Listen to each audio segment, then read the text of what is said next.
Mga kaibigan, may good news para sa lahat. Kung gusto nyo nga makabasa ng mga balita tungkol sa Mindanao, wala nang iba kundi ang Mindanao Examiner newspaper. Mindanao ang sirkulasyon, Mindanao ang balita. Ang Mindanao Examiner sa Basilan, Sulu at Zamboanga. Gumawa na rin ito ng mga independent films at ABP, audiovisual presentation, at may photography at video services pa. Bisitahin po natin ang kanilang website sa MindanaoExaminer.com o tumawag sa 9925480. Marami pong salamat. Kaya natin to. Yahoo!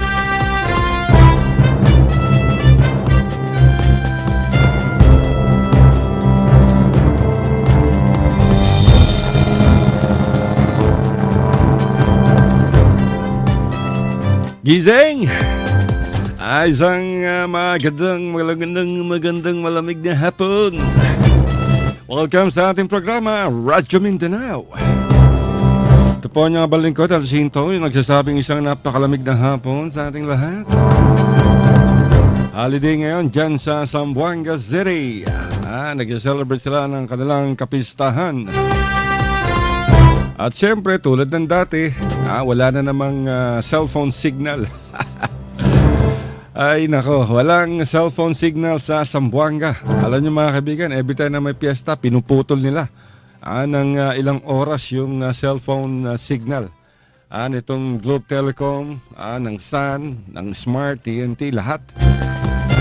Dahil takot na gamitin ng mga terorista ang cellphone upang mag-trigger ng pagsabog ng mga improvised explosive device. Ay, nako, napakahirap yan. Pag may emergency, wala kang magamit na cellphone, ang problema dito, mga kaibigan, kahit walang cellphone signal, yung mga terorista, kung talagang aatake yan. With or without cell site signal. Dati nga, ginagamit ng mga rebelde, katol lang sinisindihan yung katol, maiksing katol. Pag umabot na sa dulo, masusunog na yung fuse, diretso sa bomba. At yung mga iba naman, gumagamit ng radio transceivers, di ba? At mga iba, granada, nako. Kaya kailangan mga kaibigan ay maging mapagmatsyag ang publiko. Pag meron kayong nakitang mga kahina-hinalang kilos ng mga lalaki o mga tao, dapat maging vigilant tayo. Mahirap yung nasasalisihan pag may mga bag na iwan sa mga publiko, huwag dyan ang pag-interesan. Huwag yung kakalikutin. Baka may bomba yan. Pagbukas nyo, pwedeng mag-trigger ng detonation. Mga pressure trigger yan. Katulad ng ginagamit ng mga terorista at rebelde, di ba? Yung ginamit dito sa Samba, sa periculture. Kailan ba yun? Nung pinasabog yung periculture, nakalagay yung bomba sa ilalim ng mga balot. Yung malaking lata ng balot. At iniwan doon sa periculture. At nung kinalikot yata ng gwardya, ay biglang sumabog. Nako, di ba? So itong mga terorista, maraming paraan to. So ingat. Kung hindi nyo naman feel na lumabas, so wag na kayong lumabas at mahirap ang panahon ngayon, mahirap ang buhay ngayon. Yung Zamboanga is not a safe city. Dahil kung safe ang Zamboanga, wala tayong makikita mga sundalong nagbabantay sa mga hotel. Yung mga sundalo ngayon na nagbabantay sa mga hotel, parang mga security guards. Hindi natin alam kung bakit pinapayagan ng Philippine Army. Especially yung 1st Infantry Division at yung Task Force Zamboanga. Yung mga sundalo ang ginagamit sa mga pagbabantay sa mga hotel. Itong mga hotel na to, mga kaibigan, mayaman ang mga may-ari niyan. Pwede silang umarkilan ng mga security guards at siyang magbantay sa hotel, hindi yung mga sundalo. kawawa naman yung mga sundalo. Hindi naman mandato ng kanilang trabaho yung magbantay ng mga hotel. Di ba? Mayayaman to mga may-ari ng mga hotel. Hindi na nga sila nagpapasweldo ng maayos eh. Hindi pa sila makapag-arkila ng security guards, private security guards.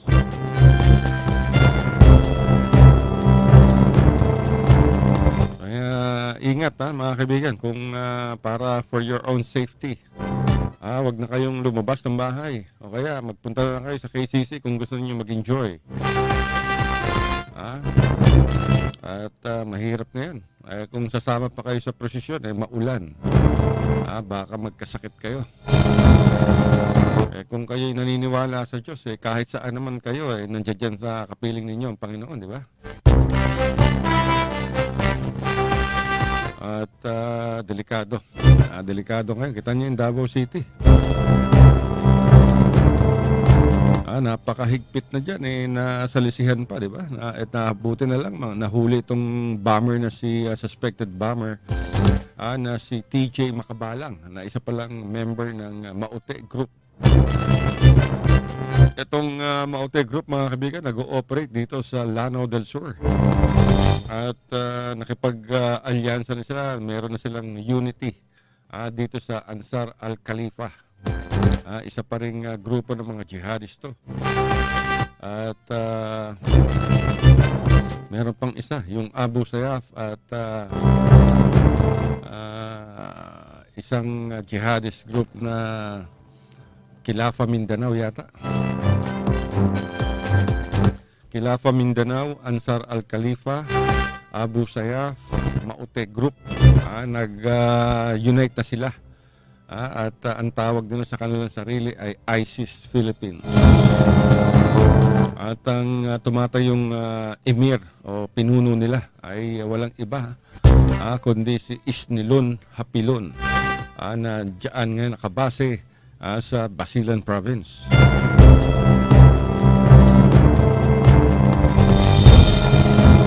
Ang nakuha nating impormasyon, yung mga Abu Sayyaf sa lalawigan ng Sulu, lumilipat na dito sa Basilan Province.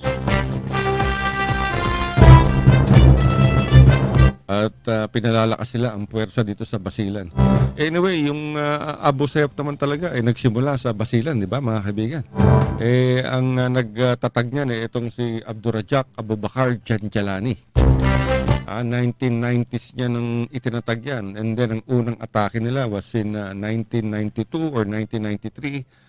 Nung binato nila ng Granada itong mga staff ng floating library na MV Dulos habang nasa Port of Zamboanga. Itong MV Dulos, nagbibenta to ng mga libro, pero karamihan sa mga libro binibenta nila may kinalaman sa relihiyon at Kristyanismo. At yan ang unang atake, if I'm not mistaken, itong atake nila sa MV Dulos, isang German floating library. Since then mga kaibigan, hindi na yata bumalik ng Zamboanga yan. And then after that, ang next na atake nila ay yung atake, itong pillage ng Ipil sa Zamboanga, Sibugay. Bumaba yung mga rebelde, sakay ng mga bangka at mga speedboats at naglakad sila dyan sa pier, sa palid, sa Ipil. At akala ng mga tao, sundalo dahil naka-uniforme ng militar.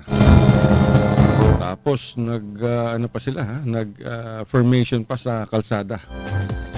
And then nagbigay pa ng instructions, marami sila. At ibang kasama niyan na pagkakabatid natin members ng Moro National Liberation Front. Ayan ay ayon sa report ng Southern Command noon under kay General Edgardo Batenga. And then, inatake na nila yung Ipil, mga kaibigan, Paanak ko, grabe.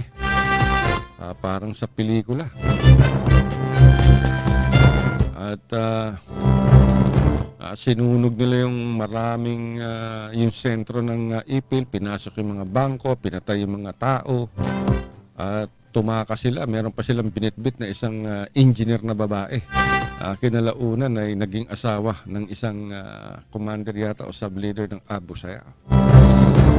At una pang pinagbintangan nun ng Southcom dahil medyo wala pa silang alam kung ano tong Abu Sayyaf.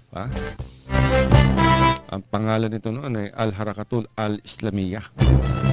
And then iniuugnay pa to sa mga grupo sa Middle East. Iniugnay ito ni General Batenga sa Hamas at saka sa Hezbollah. And then, since then mga kaibigan, ayun, talagang may pinaglalaban itong si Abdurrazzaq Abubakar Janjalani. At kasama niya nga noon si itong dating Basilan Governor Wahab Akbar. Kaya lang nagkaroon sila ng hindi pagkakaunawaan. Kaya't etong si Abdurrazzaq Abubakar Janjalani ang siyang namuno. Ang ipinaglalaban nun mga kaibigan ng Al-Harakat Islamiyah ay ang kanilang karapatan sa Mindanao. Kaya lang napatay in 1998 itong si Abdurrazzaq Janjalani, Abubakar Abdurrazzaq Janjalani, ng isang pulis na taga-Basilan. Dahil natimprihan yata ng pulis na may armado sa isang bahay, sa isang kubo, at kumatok to. Pagbukas daw, niratrat na kagad nakita ng pulis na si Janjalani. At nakapagbarilan hanggang sa mapatay si Janjalani. And then nung siya ay nasawi mga kaibigan, ang nag-take over naman yung kanyang kapatid. At kasama na dyan sila Abu Sabaya. At mula noon ay naiba na ang estilo ng Abu Sayyaf at naging kidnapping for ransom group na.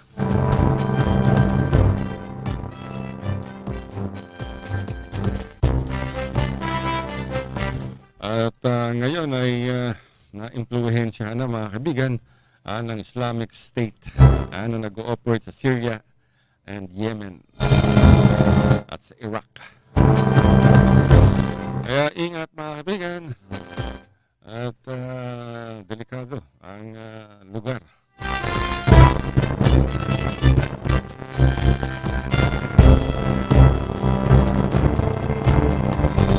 Kaya kailangan ng kooperasyon ng publiko sa ating mga law enforcement agencies, sa ating kapulisan, sa Philippine National Police at sa ating Armed Forces of the Philippines. Task Force Zamboanga. Pag sinabing tigil at inspeksyonin nyo sa sasakyan nyo, tumigil kayo. Ay pakita nyo na yung U-box nyo na kayo nakamotor.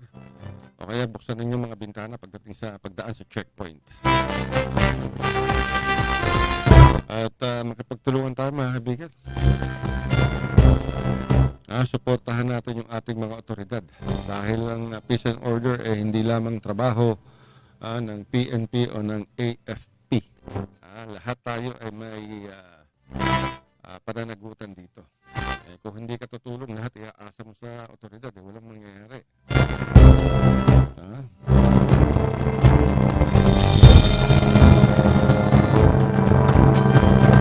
So yan mga kaibigan, kailangan ingat, konting ingat ngayon.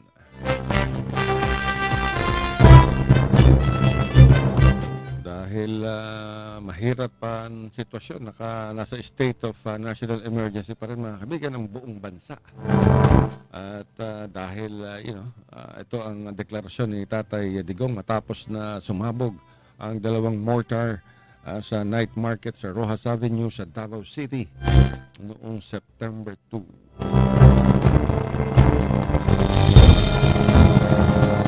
At nahuli na nga sa Cotabato yung si TJ Makabalang, yung itinuturong triggerman o siyang nag-iwan ng bomba dyan sa night market, nagpamasahe. Ito yung gumagamit ng mask nung siya ay nagpamasahe. At naka-bull cap siya at medyo singkit. Talagang tumpak na tumpak yung cartographic sketch na inilabas ng Davao City Police Office. At nung naaresto itong si TJ Makabalang, ayun na, pati yung dalawang kasamahan niya, Doon talagang during interrogation nabatid na member ito ng Maute Group. Ang unang balita rito sa Cotabato, taga Cotabato to mga kaibigan, at may-ari ng sticker house. Ito yung gumagawa ng mga decals ng mga sasakyan, ng mga motorsiklo, kotse, jeep at van. May kausap daw silang ayon sa kanyang tatay, si Teng Makabalang.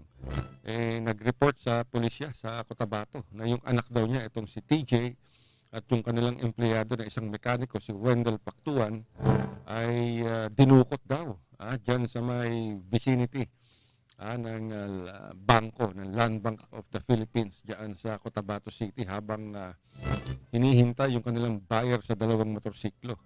Dahil meron daw dumating na dalawang sasakyan, isang Innova at isang van, at lumabas yung mga armado at hinila itong dalawa. Yan ang pumutok na balita base sa reklamo ng amang si Teng Makabalang. At after 2 days, nag-press conference mga kaibigan si Defense Secretary Delfin Lorenzana at sinabing hawak na nila ang bomber dyan sa night market sa Davao City.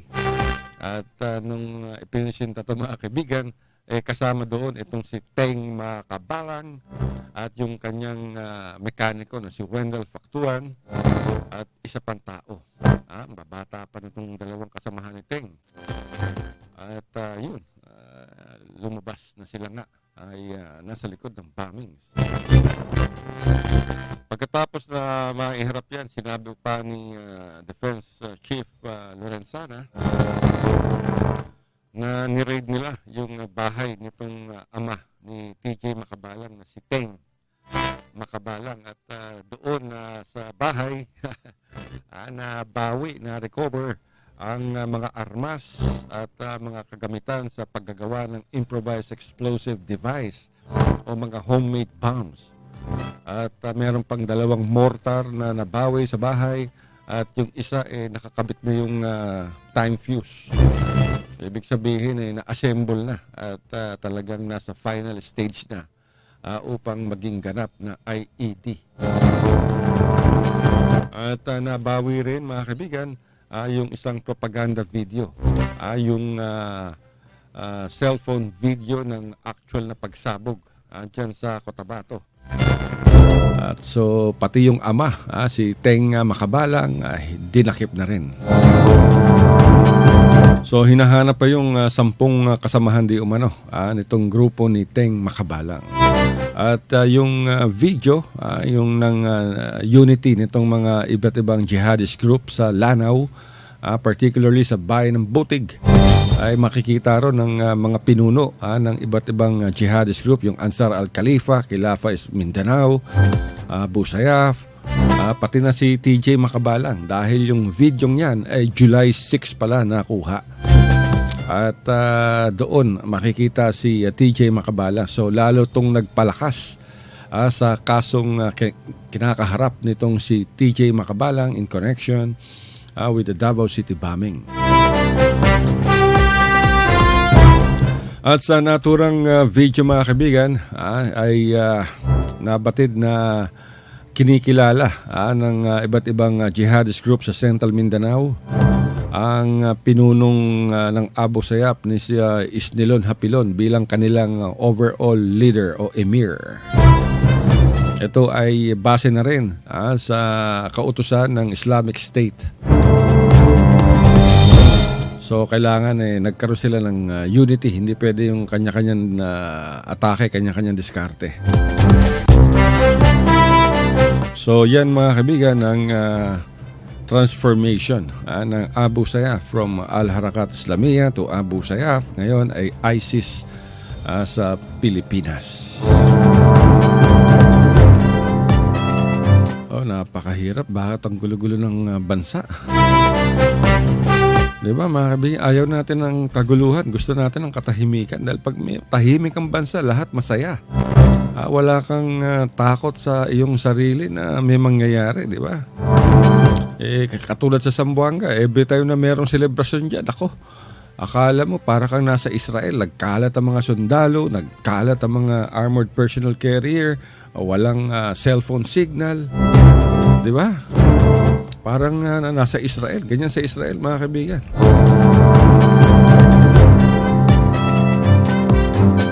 Laging may takot sa dibdib ng bawat isa.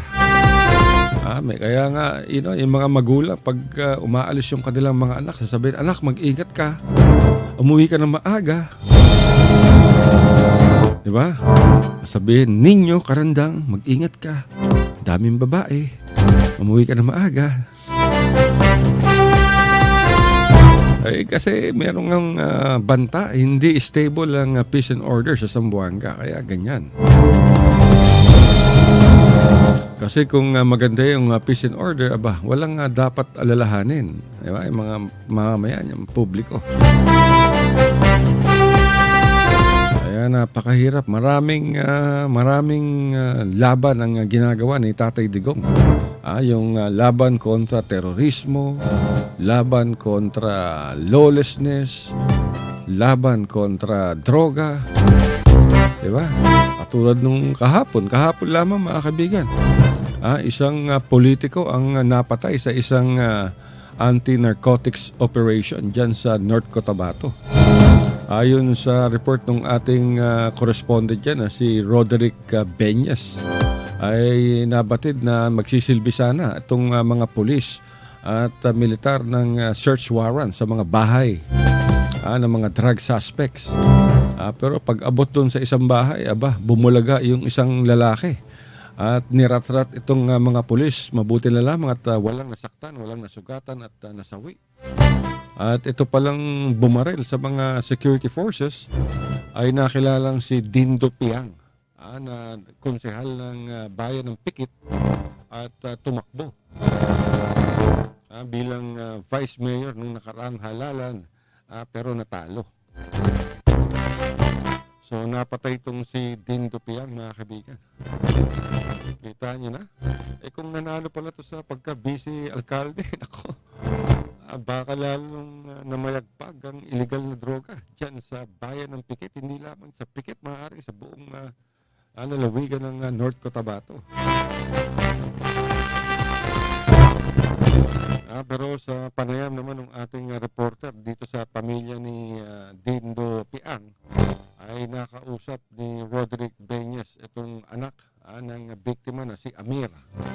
At sinabi nito sa atin na yung tatay daw niya ay sumuko, nakataas yung kamay at niratrat pa rin.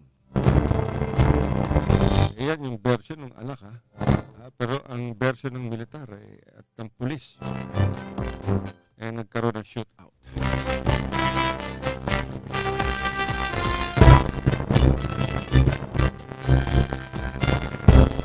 At matapos yan mga kaibigan, so naisagawa ang pagsisilbi ng search warrants. At isang bahay doon ang pinasok nila. At doon ay isang lalaki ang naaresto. Itong si Nasser Karim. Nabatid na ito palang si Nasser Karim na alleged drug suspect ay anak ng Deputy Police Chief ng Pikit na si Senior Inspector Sindato Karim. Ako po.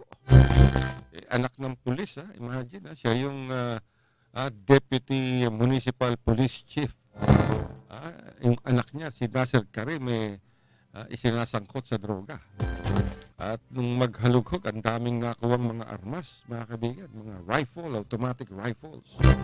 At ang isa rito ay nabatid na pag-aari ng isa sa mga 44 na mga members ng Special Action Force na nasawi sa pakikipaglaban sa mga rebelding MILF at Bangsamoro Islamic Freedom Fighters sa bayan ng Mama Sapano sa Maguindanao noong nakaraang Enero, noong nakaraang taon. Ang tanong dito, paano napunta kay Nasser Karim yung automatic rifle o M4 ba to ng SAF na napaslang? Imagine, galing sa Mama Sapano sa Maguindanao, nagbakbakan. At yung baril ng isang police commando ay napunta sa North Cotabato. At nakuha pa ng anak ng isang deputy police chief ng naturang bayan. Sabi naman ng ating reporter, base sa panayam, sa sinabi ng ama nitong si Senior Inspector Sendato Karim, yung anak daw niya ay member ng Barangay Police Action Team. At may mga papeles o lisensyado yung mga armas na nasamsam ng ating mga otoridad. Pero wala naman siyang sinabi ukol dito sa M4 o automatic rifle ng isang SAF police commando na nasa pangangalaga ng kanyang anak. Nako, siguradong matindi ang investigasyon dito dahil anak mismo ng Deputy Municipal Police Chief ang involved.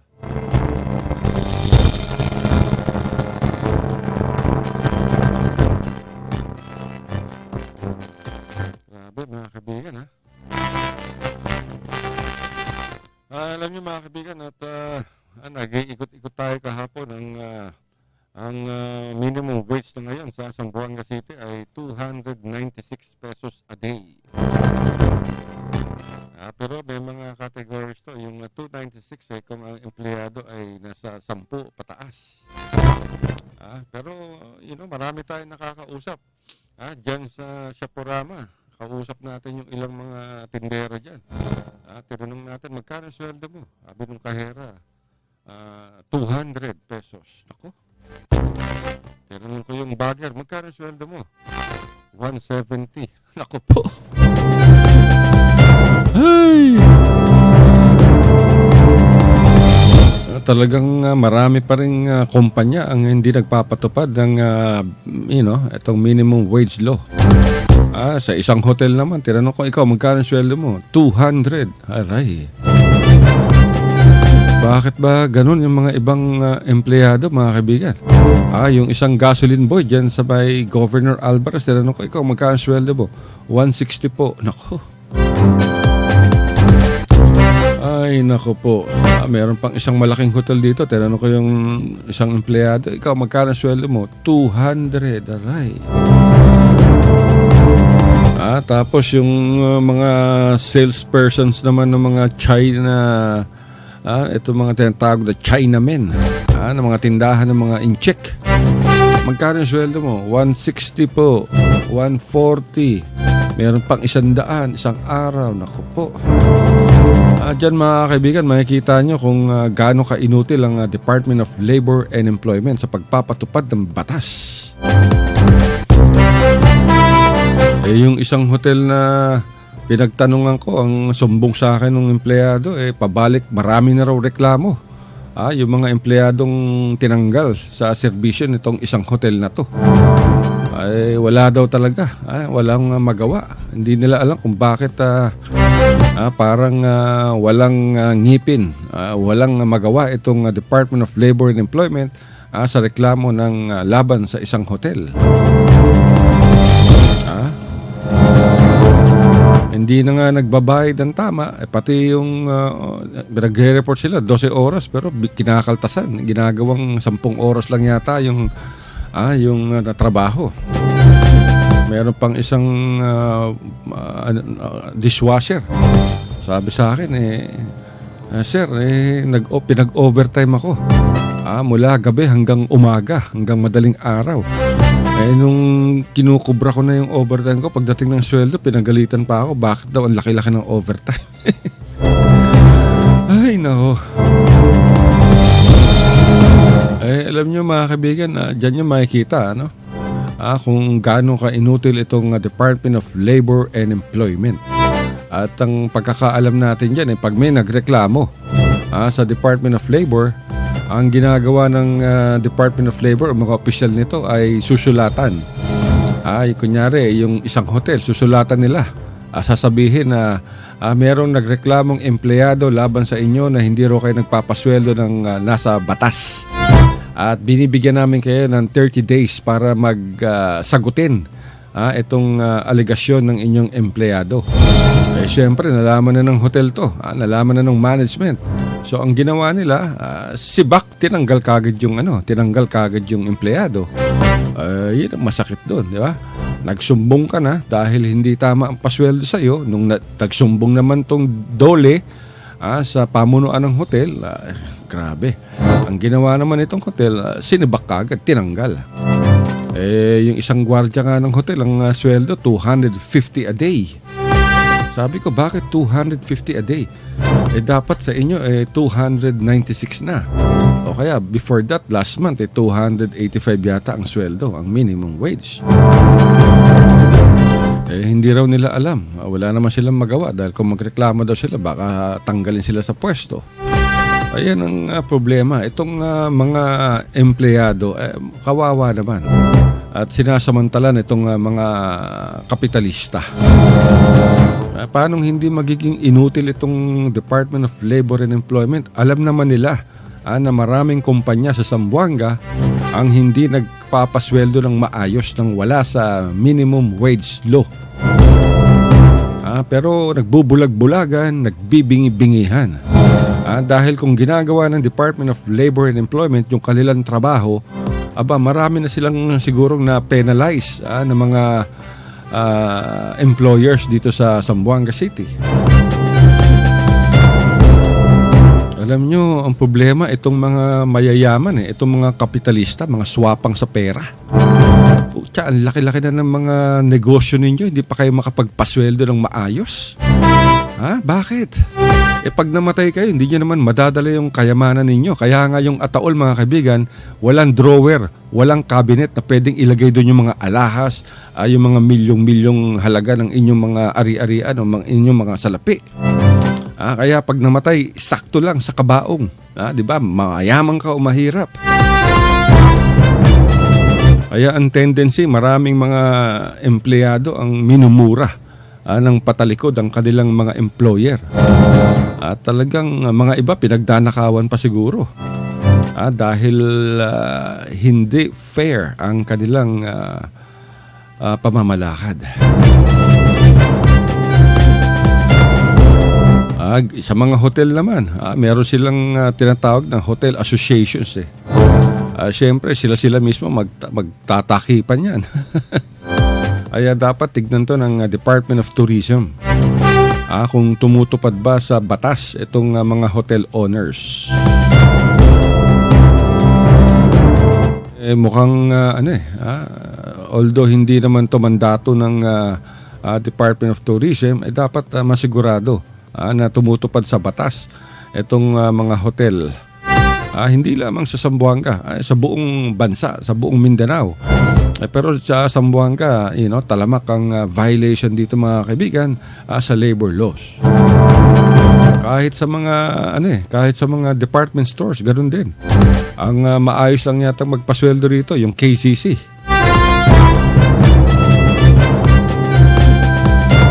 Paano yung mga iba? Anyway, tignan natin. Gagawa tayo ng special assignment yan. Tatanungin natin yung mga empleyado nitong mga department stores, nitong mga hotels, itong mga gasolinahan, at ire-record natin yan sa cellphone nang hindi nila alam. At siyempre, hindi natin babanggitin yung kanilang pangalan. Kasi pag binanggit natin yung pangalan nila, tiyak, babalikan sila ng kanilang mga swapang na mga employers. Yung mga ganid sa kwarta. At iparirinig natin yan, mga kaibigan. Iparirinig natin dito sa Radyo Mindanao. Dito sa RPN DXXX Zamboanga. At kukuha natin ng pahayag itong inutil na Department of Labor and Employment. Kung bakit halos wala silang magawa. Wala tayong nakukuhang press release sa Department of Labor and Employment.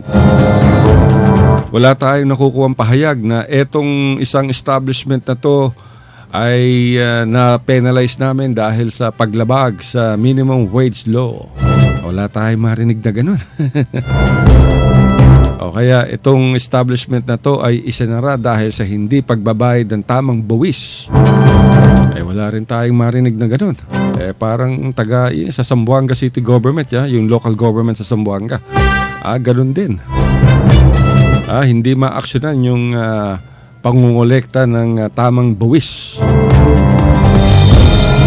Tapos ngayon, gusto pa nilang kolektahan ng 50 pesos hanggang 100 yung mga bawat isang household sa Zamboanga upang di umano'y garbage fee. At makikipag-MOA pa yata sa Zamboanga City Water District upang maging compulsory itong koleksyon ng garbage fee sa mga household sa Zamboanga City. Bawal yan. Unang-una, hindi pwedeng pumasok sa MOA ang Zamboanga City Government at Zamboanga City Water District upang makakolekta. Coercion yan. Nasa presidential decree yan. Kaya oras na makakuha tayo ng ebidensya na sila ay gikolekta sa mga tao, ireklamo ninyo sa amin. Ireklamo ninyo dito sa Radyo Mindanao. At tututukan natin yan. Maraming mga negosyo dito sa Zamboanga City ang walang permiso. At marami ring mga establishment ang hindi nagbibigay ng resibo. Kaya paano makakakolekta ng revenues yung local government kung kulang ang ginagawang efforts ng local government ng Zamboanga upang inspeksyonin itong mga establishment na hindi nagbabayad ng tamang buwis o hindi nagbibigay ng resibo. Siyempre, dapat yung Bureau of Internal Revenue tignan ito. Unang-una, bigyan ko kayo ng sample, mga kaibigan. Itong mga restaurant, maraming restaurant ang hindi nagbibigay ng resibo. Siyempre, kakain ka. Okay, isang pamilya kayo, kumain. Gumastos kayo ng 3,000 o 2,000. Kukunin nyo yung check please. At pupunta ngayon yung food attendant, ibibigay sa'yo kapirasong papel, yung order slip, nakalagay doon, Curatcha, 1,050, tuna belly, 750, baked clams, 500. Pag total, 3,000, magbabayad ka ngayon ng 3,000. Kukunin ngayon ng food attendant, pupunta sa kahera, babayaran. Tapos, ako nagbigay ka ng 4,000, so may sukli ka pa. O kaya, di ba? Ang tanong dyan, walang buwis na ibinabayad itong mga restaurant. Walang buwis, my goodness. Hindi ba alam to ni Ben Climaco, yung mayor ng Zamboanga? Hindi ba to alam ng nasa City Licensing Office o ng City Treasurer's Office? Hindi ba to alam ng BIR? My goodness. Anong ginagawa ninyo? Di ba? Yung pagkain, dapat may buwis yan. Dapat may resibo yan. Hindi yung magbibigay ka, yung order slip, tapos babayaran mo. Sabihin naman ng restaurant, sir, hindi naman sila humihingi ng resibo. Ulul. Hindi sila humihingi ng resibo, hindi mo rin bibigyan. Tax avoidance yan. Di ba? Parang sa mga gasolinahan, pag hindi ka humingi ng resibo, wala silang ibibigay. So yung umaasa, itong mga may-ari ng gasolinahan, ang ginagawa nila, yung kanilang inventory. Base sa inventory nila, yun ang nagiging basihan ng kanilang pagbabayad ng buwis. Manood kayo ng sine, mga kaibigan. Manood kayo sa Minpro, manood kayo sa KCC Mall. Basahin ninyo yung ticket. Kung yung sangkatutak na taxes ang nakalagay doon. Kung nagbabayad kayo sa ticket ng sine, 160 pesos, kunyari. Ang taxes yan, mahigit na 100. Ganong katindi ang taxes na ini-impose ng mga sinihan. Ayan, talagang bayad yan. Itong mga restaurant, ang daming mga restaurant, kahit itong mga restaurant sa mga hotel, ganoon din, mas malala na yung mga restaurant sa mga hotel. Dahil order slip din ang binibigay dyan. Walang resibo. Yung mga ibang kainan naman, ganoon din. Nakpo. Kaya kung gusto ninyong magkaroon ng magandang tax collection ng Zamboanga City, dapat magtrabaho. Magtrabaho ang local government, magtrabaho ang BIR. Hindi, sasabihin niyan, ako kasi wala kami mga tao para mag-inspeksyon. Hindi dahilan yung wala kayong tao. Kumuha kayo ng tao. Ang laki-laki ng taxes na kinukolekta ninyo. Nagmamalaki nyo, maganda ang koleksyon. Booming ang Zamboanga, magandang ekonomiya. Pero asan yung mga taong dapat gumawa ng mga trabaho? Wala, kulang. Katulad itong mga traffic enforcers ng City Hall, ilan sila? 35 sa buong Zamboanga. Pagdating ng alas 6, wala ka nang makita mga traffic enforcers. Kaya sa gabi, with or without fiesta, buhol-buhol ang trapiko. Wala ka rin makita mga tao, mga pulis trapiko na nagmamando ng traffic. Wala. Ay, ang daming problema. Tapos nagmamalaki kayo, come to Zamboanga, or Zamboanga is booming, blah blah blah, blah blah blah. Ang daming pagkukulang. Ito, huwag kayong magalit sa ating mga opinion. Opinion natin to at ipinapasa natin to para sa kaalaman ng publiko kung ano ang nangyayari dito sa City of Flowers. Kalimutan nyo na yung Asia's Latin City kasi hindi naman Latin ang Zamboanga. Kinukumpara nila sa Latin America. Iba naman yung Latin America sa Latino na Zamboanga. Dapat ginawa nyo Hispanic, hindi Latin. Kasi hindi naman Latin ang Zamboanga talaga. Hispanyol. Dahil sinakop ng mga Espanyol. Mabuti pa yung Zamboangan. O kaya City of Flowers, di ba? Maliit pa yung mga nanay nyo, City of Flowers na yan bakit yung babaguhin ng branding? Samantalang ang daming problema. So tinatawagan natin ang atensyon ng Department of Labor and Employment. Gawin ninyo mga trabaho ninyo. Magpalabas kayo ng mga tao in civilian clothes. Kunyari makipagkwentuhan, kunyari buhibili ng kung ano-anong binibenta. Unahin niyo yung mga Chinamen. Kasi hindi unang-una, ang daming paglabag sa batas itong mga incheck na nagbebenta ng kung ano-ano. Hindi lang mga incheck, pati mga Pilipino sa Zamboanga nagbebenta ng kung ano-ano. Puro mga palsipikado, puro mga peke. Dati yung janitor ng nagreklamo yung Mindanao Examiner regional newspaper na pinabili nila yung kanilang janitor ng baterya. Nagpunta sa isang tindahan dito sa malapit sa may Viva. Ang pangalan ng tindahan na yan. Tindahan ng incheck. Sabi, bumalik yung kwento ng manager. Bumalik daw yung janitor. Sabi, sir, ben barato gat el baterya, AAA, 4 bilog, 50 peso lang. 50 o 99. Barato gayet alya. Nung ginamit nila yung baterya para sa caller ID, wala man lang ka-power yung hinayupak na baterya. Ay, naku mga kaibigan. Aalamin natin itong tindahan na to. Basta tindahan ng incheck yan. Diyan sa malapit sa may Viva at Cheter. Sa Sukabon. Marami pa dyan. Nagbebenta ng mga sapatos, Nike, Adidas, Under Armour. Puro mga falsifikado. Puro mga fake. Pati mga cellphone, fake. Bakit inaalaw ng City Hall to? Wala ba kayong unang-una violation niya mga kaibigan? Dahil sa permission ninyo, hindi kayo pwede magbenta ng fake. Alam ka naman, magbebenta ka, lagay mo, tatanungin siya ng City Hall, anong negosyo mo? Merchandise. Tapos na, hindi na nagtatanong kung anong klaseng merchandise kasi hoda. Kung itatanong mo, magbebenta po kami ng mga fake na cellphones, fake na Samsung, fake na iPhone, lahat fake. Pati mga t-shirt, fake. Lahat fake. Ultimo yata. Nagiging city of fake products na tong fake merchandise itong Zamboanga. Pero wala kayong makikitang umuhuli. Sa tambak din na nagbebenta ng mga pirated DVDs.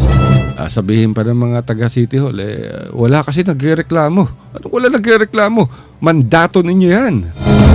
Kayo ang dapat tumingin yan kung lumalabag ba sa batas yan. Dahil yung business permits, nakalagay naman dyan, hindi ka pwede magbenta ng mga falsifikado. Alam nyo, kung maraming dahilan, kung magaling magpalusot, maraming dahilan. Katulad itong traffic na worsening traffic situation sa Zamboanga. Kulang kasi kami ng tao. Nako. Ang una ninyong gawin, magdagdag kayo ng tao, tapos magbumuo kayo ng Transport and Traffic Management Office para hindi kayo nagbabatuhan ng sisi. Sana napapakinggan tayo ni Apple Go. yung bagong city administrator ng Zamboanga. Inamin naman ni Apple Go sa isang press conference na talagang kulang yung kanilang traffic enforcers, 35 lamang. Hindi alam yata ni Apple Go na marami mga traffic enforcers ang bulak-bolero. Laging wala sa kanilang pwesto, naninigarilyo pa kahit naka-uniforme. Kita niyo mga kaibigan, samantalang nung walang trabaho, nagmamakaawa, nag-a-apply para magkaroon ng trabaho, mabuhay ang kanilang pamilya. Ngayon nagkatrabaho naman, tamad. Laging wala sa pwesto, naninigarilyo, nagkikipag-text, nakikipagkwentuhan, nagtrabaho pa kayo. So yun ang problema. So saan, alam ko na napapakinggan tayo dyan sa City Hall, nakikinig sila sa atin. Diba June Feliciano? Sabi ni June Feliciano, nakamonitor daw ang City Hall. So dapat alam nyo problema. Hindi na naman dapat sabihin pa ng media kung anong dapat ninyong gawin. Ako. Magkusa na kayo, magdagdag kayo ng tao. Tapos mangongolekta kayo ng garbage fee sa bawat isang pamilya. Naku, mabigat yung 50 pesos. Bawat buwan. Yung isang kakilala natin nagsabi sa atin, "Sir, hindi 50. 100 nga kinakaltas sa amin." O, di ba? Saan nyo dadalhin yung... alam nyo, pwede kayo magkaltas ng garbage fee sa mga establishments, sa mga commercial establishments. Sa mga laking tindahan, yan. Sa mga hotels. Pero hindi naman sa mga ordinaryong mamamayan. Di ba? Pag gusto nyong dumagdag ng revenue ang local government, pero ang kukunan naman ninyo ng buwis itong garbage fee, yung mga civilian. Bakit? Yung mga household. Ang dapat ninyong gawin, ang daming mga negosyo sa Zamboanga ang walang permit. Magpapunta kayo ng tao, kolektahan ninyo ng permit fees. Kung walang permit, ipasara. Ang dami negosyo. Kahit saan kayo umikot, may karinderya dito, may barbecue doon, may cake house dito, may coffee shop doon, may restaurant dito, may barbecue dito. Nako. Lahat ng yan dapat may permiso, hindi pwedeng wala. Kung gusto niyo magkaroon ng effective tax collection, do your job. At wala na yung masyadong maraming tsetsi-boreche pa. Ang dami yung dahilan. Gawin niyo yung trabaho ninyo para hindi kayo nasisisi.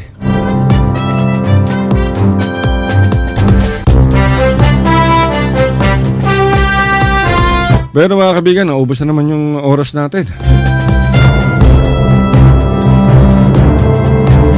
Dami pang nagte-text sa atin kanina. Hindi pa nagsisimula yung programa. Ang dami na nagte-text. Pabati daw.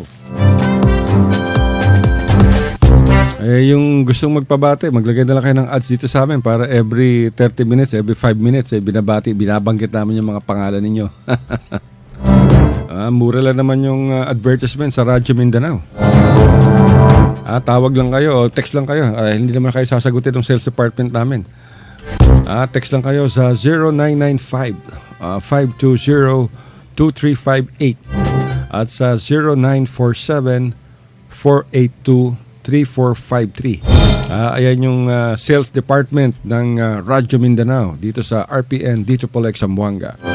Ulitin natin kung gusto nyo maglagay ng commercials o kaya greetings or whatever, text nyo ang 0995-520-2358 at 0947-482-3453.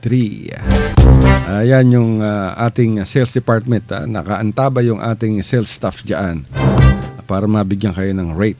Bueno, good afternoon sa Blue Jazz Beach Resort and Water Park sa Samal Island.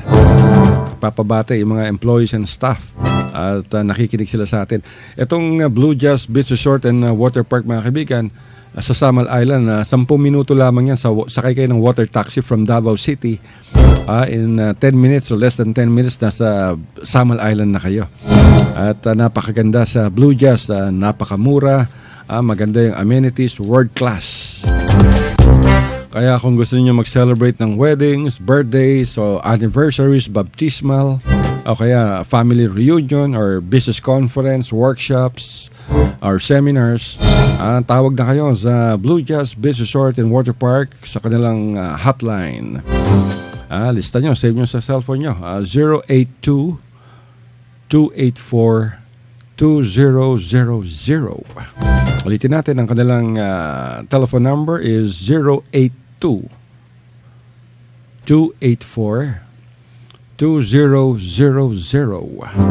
At sa cellphone, maaari nyo i-text ang Blue Jazz Beach Resort and Water Park kung gusto nyo magpa-reserve ng kwarto o kaya ng function room o kaya gusto nyo mag-inquire kung magkano ang kanilang mga room rates.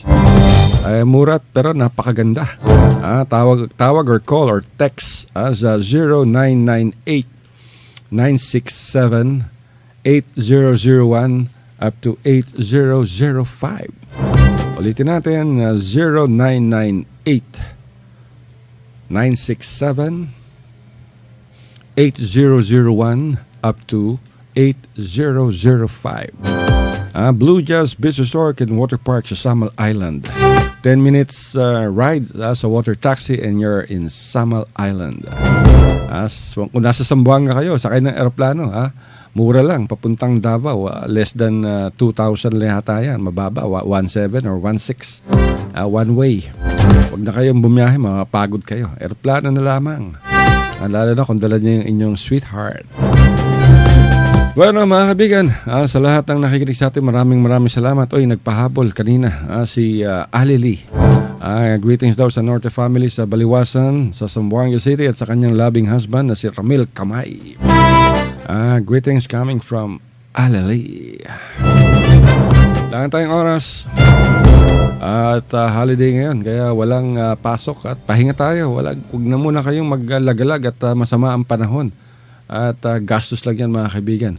At sa lahat ng nakikinig sa atin for the past 1 hour sa ating opinion, komentaryo at iba pa, dito lamang sa RPN dito po like Zamboanga.